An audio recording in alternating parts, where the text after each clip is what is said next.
as I've said in previous talks, there is on one hand in Vedanta the discovery or the inquiry into the truth of what we really are. That's on one hand. But on the other hand, there is the preparation necessary for us to arrive at that truth. Now, when we're looking at preparation, we have to look at what it is to be alive as a human being. In other words, to have existence in this world. And when we're talking about our existence, when I use the word existential, what I mean is how we are in this world. What is it? How we're living in this world, and how we're relating to the whole of life. Now, as I've said, we have two kinds of ways of living in this life that are revealed in the Vedantic scriptures. And the first one is we're very familiar. We don't have to be taught it.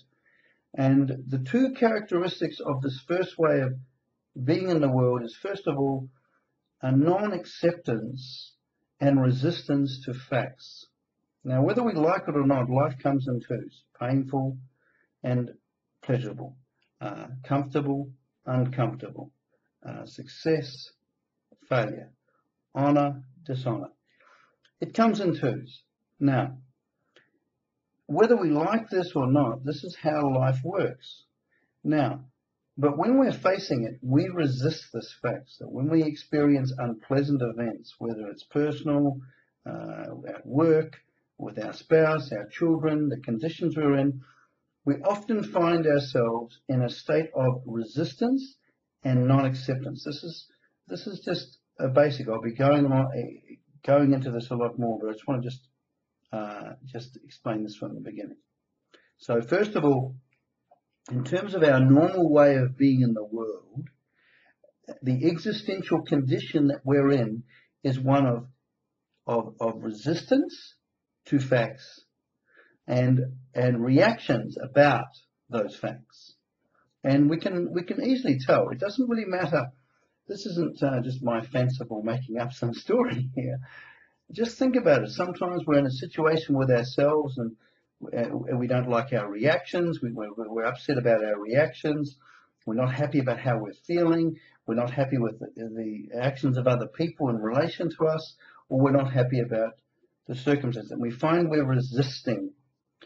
And the thing about when we're resisting, as soon as you resist a fact, that very resistance is the basis of reaction. What happens is we suddenly find ourselves simply reacting. Now, what this means is that, first of all, when we're resisting, a resisting mind, a mind that isn't accepting the facts, is not seeing clearly.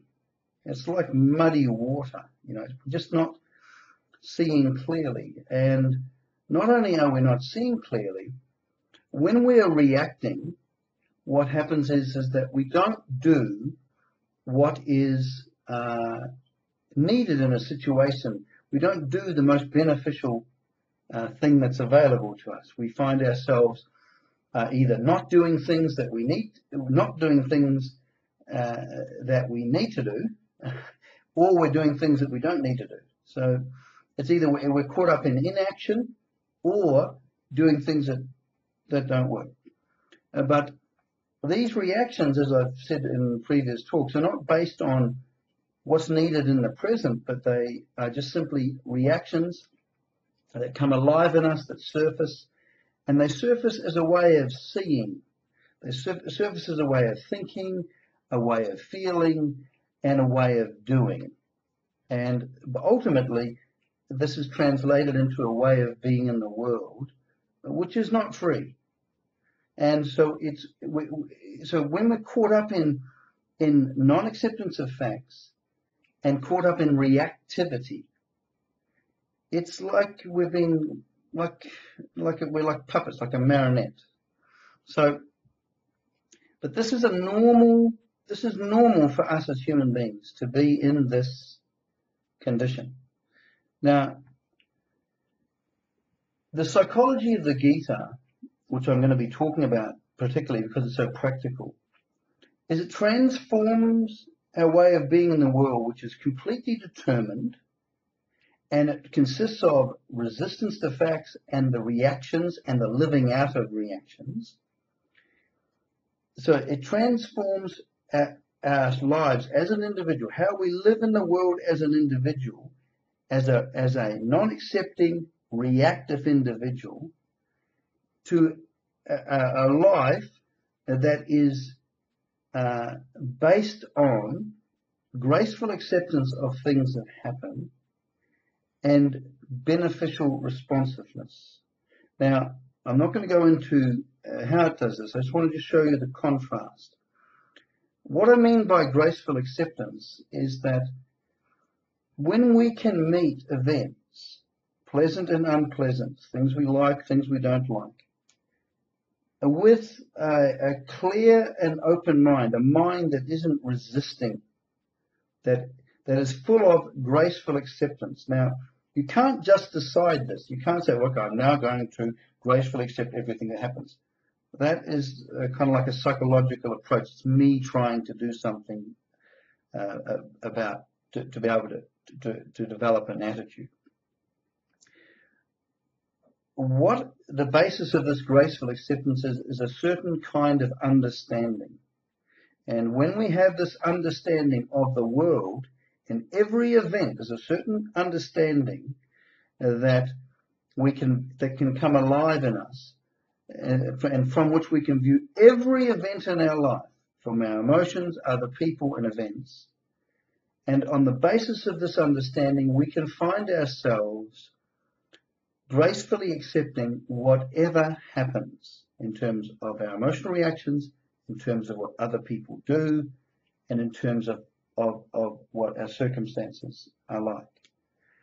So instead of resistance and reactivity, what we have is we have graceful acceptance.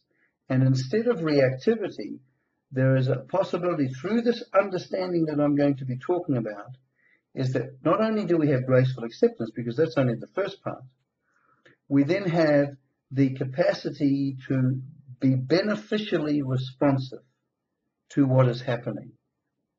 And this is important because we know that in every situation that we come across, it demands something of us. We kind of know what would be the best thing to do, but often what happens is, in this other context of this reactivity, we find ourselves going along with just simply what feels the best thing to do.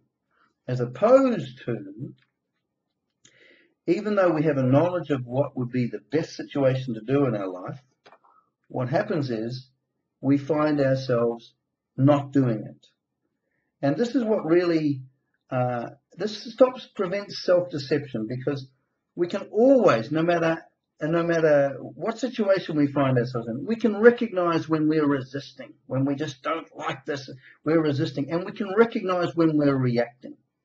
And we can also, quite practically, if we are in a condition where we find ourselves gracefully accepting facts, this is not something weird or esoteric, this is very, very practical.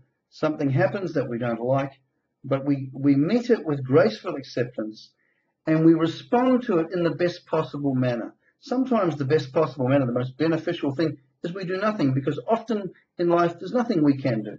And sometimes it's best to do absolutely nothing. Other times we can actually do something to make the situation better. So we have this responsiveness, but the basis of this responsiveness has to be graceful acceptance. Otherwise, and in the absence of this graceful acceptance of facts, all our life is full of reactivity. So the whole point of the psychology of the Gita is to bring about a shift from being a reactive, non-accepting individual to being an individual who lives in this world from a kind of a way of seeing the world in which there is graceful acceptance and beneficial responsiveness. And this is what I'm going to be talking about in this series.